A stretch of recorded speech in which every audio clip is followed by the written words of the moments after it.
अक्सर लोग अपने करियर में आगे बढ़ने के लिए एक दूसरे को पीछे छोड़ने की होड़ में लगे रहते हैं। जो भी अच्छा मौका उन्हें मिलता है वो हमेशा ही हड़पने की कोशिश करते हैं। ऐसा ही कुछ हाल बॉलीवुड का भी है।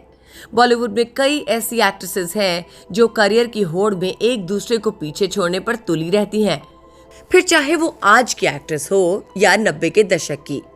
बॉलीवुड में हम देखते हैं कि शुरुआत से ही कंपटीशन का सिलसिला चलता आया है और ये कंपटीशन इतना तगड़ा होता है कि इनके बीच में कैट फाइट होती रहती है। ऐसे ही एक किस्से के बारे में आज हम आपको बताने वाले हैं, जिसमें दो एक्ट्रेसेस के बीच ऐसी अनबन हो गई थी कि जिसके बाद दोनों फिर कभी एक साथ बड़े पर्दे पर नजर नहीं आई।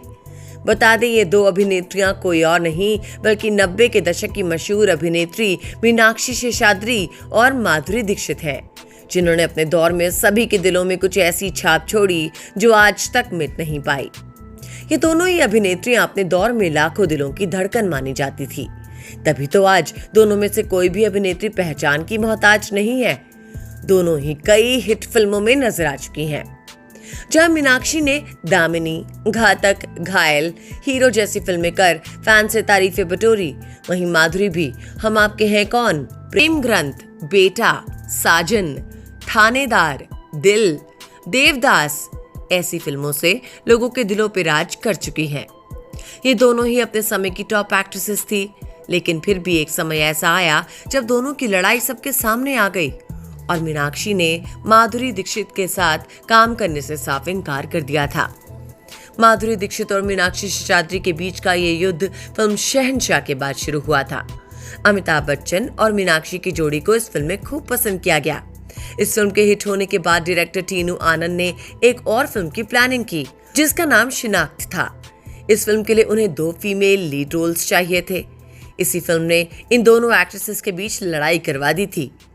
दरअसल इस कहानी में एक तीसरी एक्ट्रेस भी थी जो डिम्पल कपाड़िया थी। डायरेक्टर टीनू आनंद ने इस फिल्म के लिए पहले ही डिम्पल कपाड़िया को पहली लीड के तौर पे साइन कर लिया था।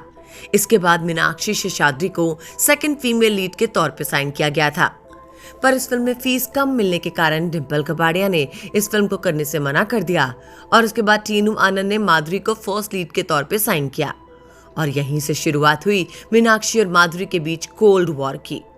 मीनाक्षी को यह मंजूर नहीं था कि माधुरी फर्स्ट लीड बने और वो खुद सेकंड लीड। इसका कारण ये था कि मीनाक्षी बी टाउन की बहुत चर्चित एक्ट्रेस थी और उन्होंने पहले ही आवारा बाप, स्वाति जैसी फिल्मों में काम किया था, जिसमें माधुरी सेकंड लीड थी। इसलिए मीनाक्षी को यह ऑफर मंजूर नहीं था कि वो माधुरी के ऑपोजिट सेकंड लीड का किरदार निभाएं। लेकिन फिल्म की शूटिंग शुरू होने के बाद और कुछ हिस्सा शूट करने के बाद भी ये फिल्म पूरी नहीं हो पाई और फिर कभी रिलीज नहीं हुई। इस फिल्म में माधुरी के साथ सुपरस्टार अमिताभ बच्चन को पेयर किया गया था और इन दोनों की जोड़ी कभी सामने नहीं आई थी। इन्हें फैंस ने एक साथ सिर्फ फिल्म बड़े मियाँ छोटे मियाँ के गाने मखना में देखा था। इसके अलावा दोनों ने साथ में बतौर जोड़ी कभी काम नहीं किया।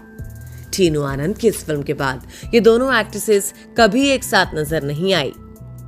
तो माधुरी और मीनाक्षी शेषाद्री के बीच हुए इस कोल्ड वॉर के बारे में आप क्या कहना चाहेंगे, हमें कमेंट बॉक्स में बताइए और फिल्म इंडस्ट्री से जुड़ी तमाम लेटेस्ट खबरों के लिए हमारे चैनल को सब्सक्राइब करना नहीं भूलिए।